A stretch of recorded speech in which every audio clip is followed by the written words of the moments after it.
Well, good day, and welcome to Lesson 21 in our study of the book of Daniel. Now, this is a fairly confusing part of the book, so I'm going to try to take it slowly. But today we're going to try to cover verses 5 to 20 of chapter 11. It's important to understand and to continue to realize that this prophecy was written by Daniel about 536 BC.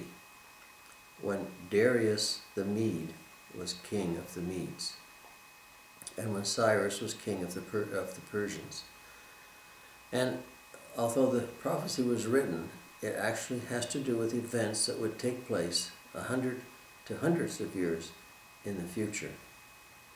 Now, last week we covered the first part of this, where Daniel received the prophecy that there would be 3 kings after Darius, and there were one called Cambyses, there was Pseudo-Shmurdas, and there was Darius the Great. And then he said there'd be a 4th king who would be more powerful and very wealthy, and this was related to the king who came after Darius the Great, called Xerxes, or Ahasuerus, who reigned about 486 to 465 BC. Now, he was very wealthy. He is the king who, in Esther, through the party for 180 days. He ruled over all these provinces, and it was also he who invaded Greece with an army of over 2,600,000 men. And it said in the prophecy that he would stir up all against the realm of Greece. And this was carried out and fulfilled when Ahasuerus invaded Greece with the army I just mentioned. But he was defeated, and his defeat led to the development and the arising up of Alexander the Great, who ruled with great dominion and ruled most of the known world. Now, when Alexander invaded the Middle East, it's important because it's important to realize that this prophecy has to do with the people of Judea, that it's important to know how Alexander was treated and how he treated the people of Judah when he went into that area. And this whole story is given in the book by Josephus the historian, in his book The Antiquities of the Jews, in book 11 in chapter 8. And it says that when he had this idea himself, Alexander had this vision of being met by people in robes and garments, and he went out in procession. When he did reach the city, not far from the city, the priests and the multitude went out to meet Alexander, and instead of Alexander plundering the city and tormenting the high priest, which the king's displeasure really was expected to do, he saw these white garments, he saw these priests clothed with the linen and fine clothing and the mitre, and he approached by himself and adored the name and first saluted the high priest. This is Alexander. And all the Jews saluted Alexander and encompassed him about, wherewith the kings of Syria and the rest were surprised at what Alexander had done, and supposed him disordered. However, he went up and he said that he had this very person, this vision of the priest in a dream and in this habit. And he made this as a sign that he was to make no real problem for these people. And so, as the story goes, he left the people alone and left them to continue their own sacrifices, their own religion, their own customs. He left them essentially alone, even though they were in the midst of this country that he was conquering.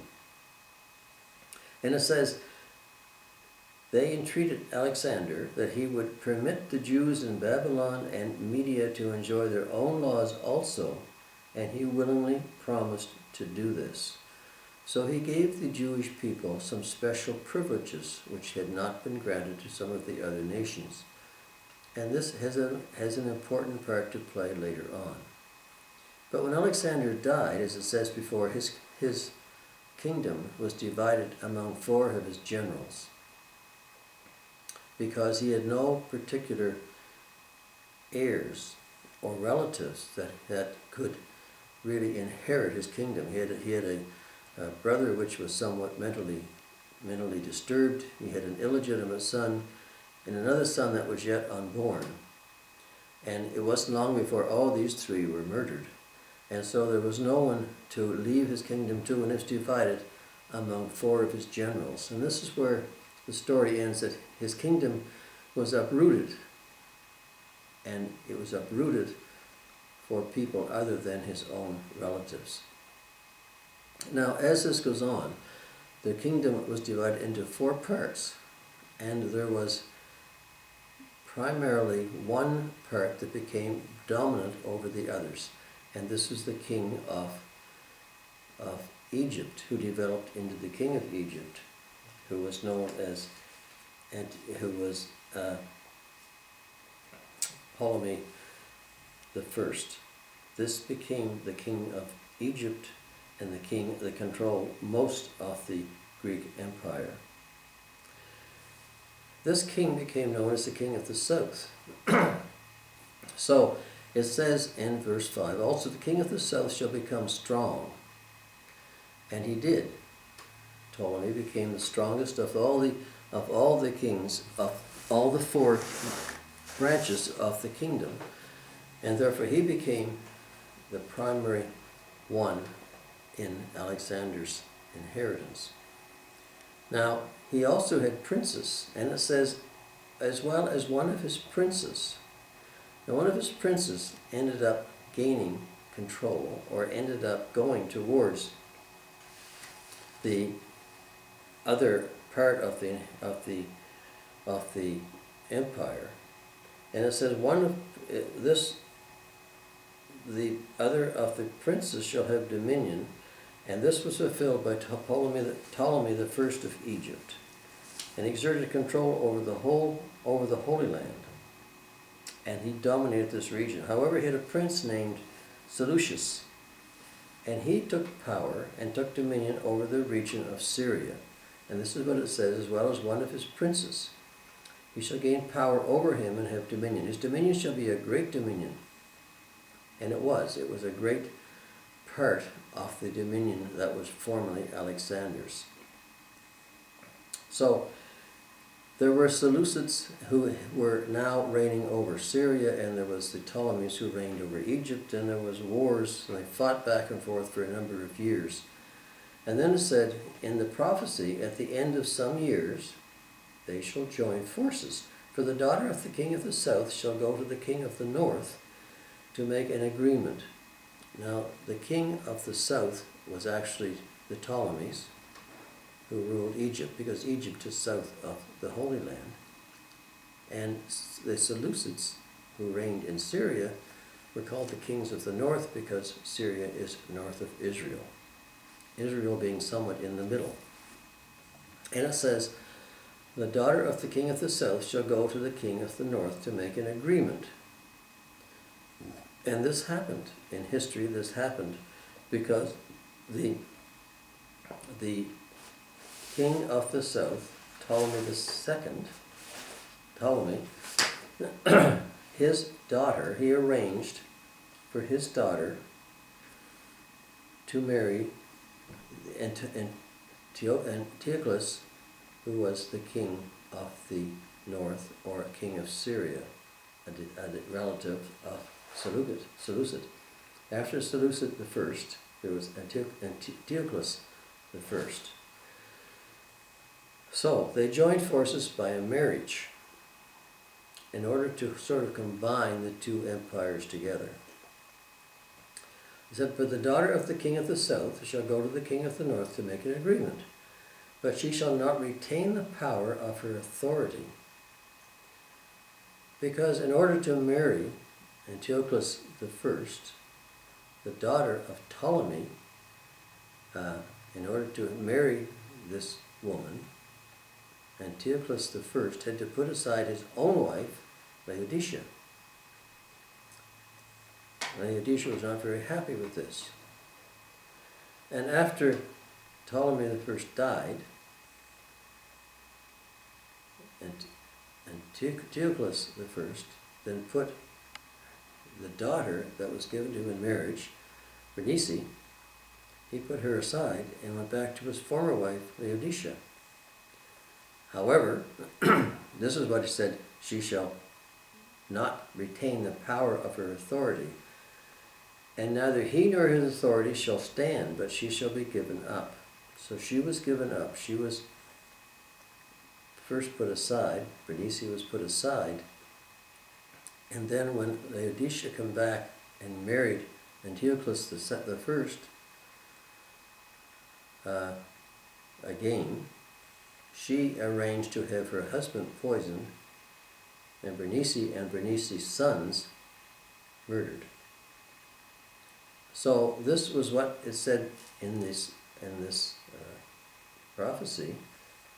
Neither he nor his authority shall stand, but she shall be given up with those who brought her, and with him who begot her, and with him who strengthened her in these times. So there was all this intrigue going on between these two families.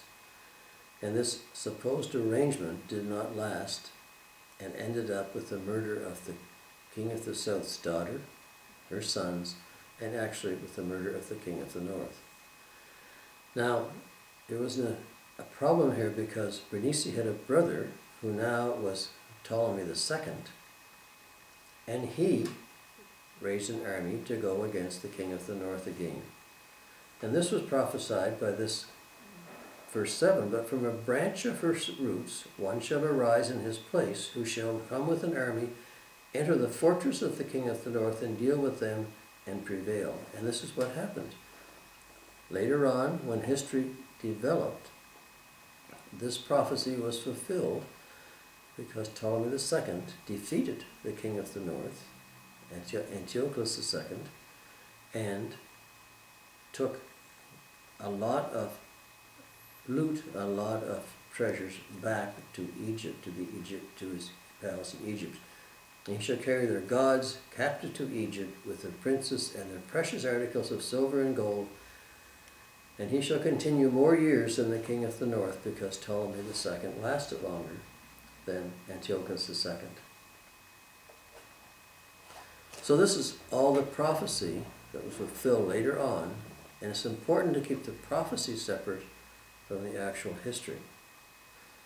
So in 536 BC, Daniel received this prophecy, which was fulfilled right down to the letter almost by these wars and these kings of Egypt and Syria. And after all this, the prophecy continued. The king of the north shall come to the kingdom of the king of the south, and he shall return, but shall return to his own land. This happened a number of times, where the kingdoms of the south and of the north came together in warfare and in battle. And the king of the north returned to his own land around Syria. His sons stirred up strife and assembled a multitude, and one shall of great forces, and they also came and stirred up problems. The army, if you go down to look in the commentaries, the Ptolemy III, who was the brother of Bernice, and he is the one who avenged the murder of his sister. So he took away the throne from the king of the north, who by this time was Seleucus II. And he lived 4 years longer than Seleucus II. The sons of the kings of the north would continue the battle. One of them would continue and conquer the Holy Land, which it says here he was go out and fight with the king of the, and we shall certainly come and overwhelm and pass through, which refers to the Holy Land, and then he shall return to his fortress and stir up strife.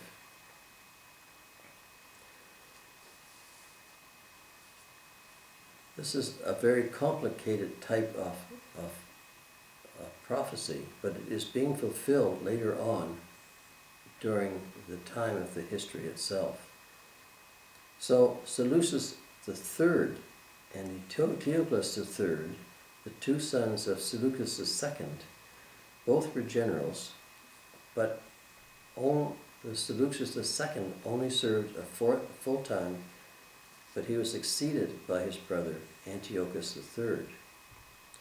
And in a furious battle, Antiochus III took away the Holy Land from the Ptolemies who ruled in Egypt.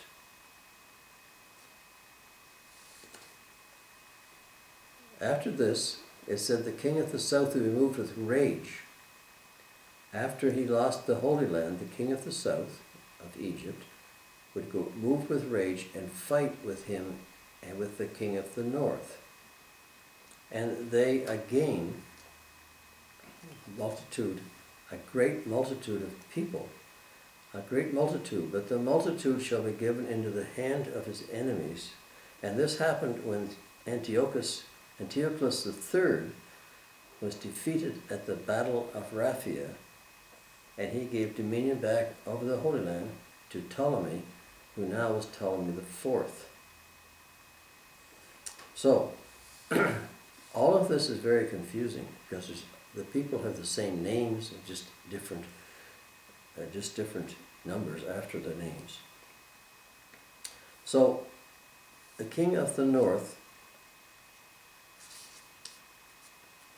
had taken the Holy Land, but now he had lost most of his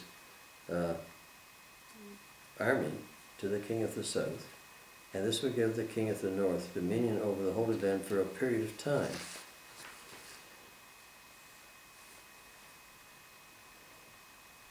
This happened a number of times. This went on for years. It says, in those times many shall rise up against the king of the south. Violent men of the people shall exalt themselves in fulfillment of the vision.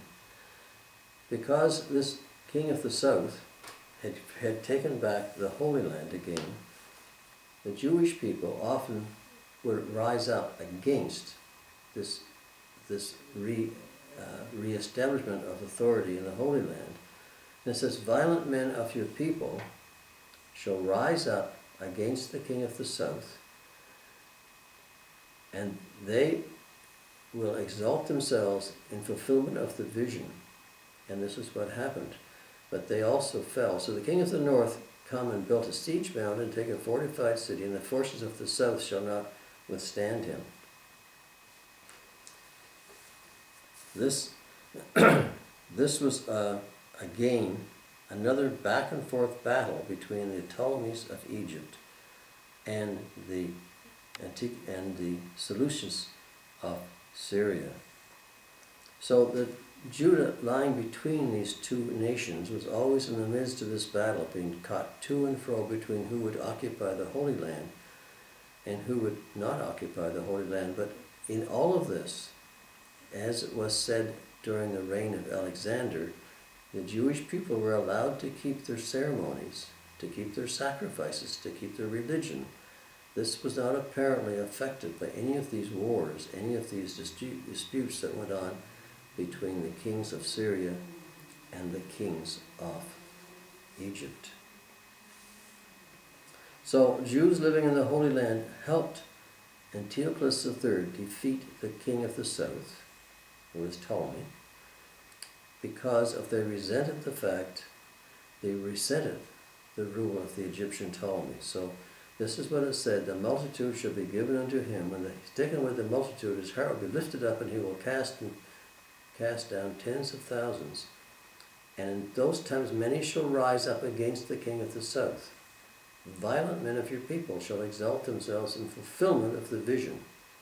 So this is the vision that Daniel was given, and it was being fulfilled hundreds of years later by uprisings of the Jewish people against the Ptolemies, against the kings of the south.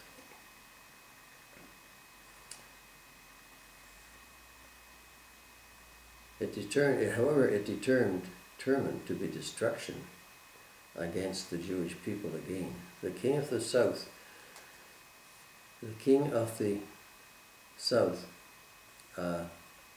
ended up, in the end, being defeated by the agents of Judaism and by the forces of Antiochus III. So there was a king of the north who ruled over the Holy Land at this time, and it says, he shall set his face to enter with the strength of his whole kingdom, and upright ones with him, thus shall he do. Now the king of the north wanted to exert influence over the remaining resources of the king of the south, even though he was now in possession of the Holy Land. The king of the south, or the Ptolemies, were not defeated, and the Antiochus wanted to exert influence over him. So he made this arrangement, which was in reverse of the arrangement that had been made 100 or so years earlier, when the king of the south initially sent his daughter to marry Antiochus. Now Antiochus is sending his daughter to marry the king of the south. And this was done at a time when we would consider very unusual today, because apparently he sent his daughter, who was called Cleopatra, an ancestor of the Cleopatra of fame, Antony and Cleopatra. He sent his daughter Cleopatra to marry the king, who was now Ptolemy. Again, he sent his daughter to marry this king, but they were both very young people. It is said that the daughter was only around 9, and Ptolemy, the king, was only around 12. So this was a very unusual, arranged type of marriage in order to help solidify this peace that would hopefully come between the kings of the north and the kings of the south, and in a way that hopefully would benefit the king of the north, Antiochus, because he would then exert influence over Ptolemy. However, when Antiochus III gave his daughter to Ptolemy V, he was hoping to gain influence. He was hoping to gain some control over the king of the south, or over Ptolemy. However, it didn't succeed. It said he shall give him the daughter of women to destroy it, but she shall not stand with him, nor he for him. This was the prophecy. The fact is that the daughter Cleopatra ended up siding with her husband, with the Egyptians, against her father Antiochus, and therefore she shall not stand with him or be for him. And after this he shall turn his face to their coastlands and shall take many. Now Antiochus was so upset by this that he went in battle against the king of the south again, but towards the coastlands. This was going to the coast of what was then Judea, maybe Egypt. But this time he was stopped by someone else who came into power. And the prophecy said, but a ruler shall bring the approach against him to an end, and with the reproach removed, he shall turn back on him. What happened was that the Roman people were now becoming very powerful. And as a result, when Antiochus went on the coastlands against Egypt and against Judah, he met the Roman army. And as a result, he shall turn face back towards the fortress of his own land, but he shall stumble and fall and not be found. This was fulfilled. This was the prophecy that he should stumble and fall. This was fulfilled when Antiochus III turned his attention back toward the areas of Asia Minor and Greece. And in this case, he was even helped by Hannibal, the famous general from Carthage. But a Roman general defeated Antiochus in Greece, and therefore he planned to humiliate Greece, but was humiliated instead. He returned to his former regions. He lost everything that he had gained, and he died shortly thereafter.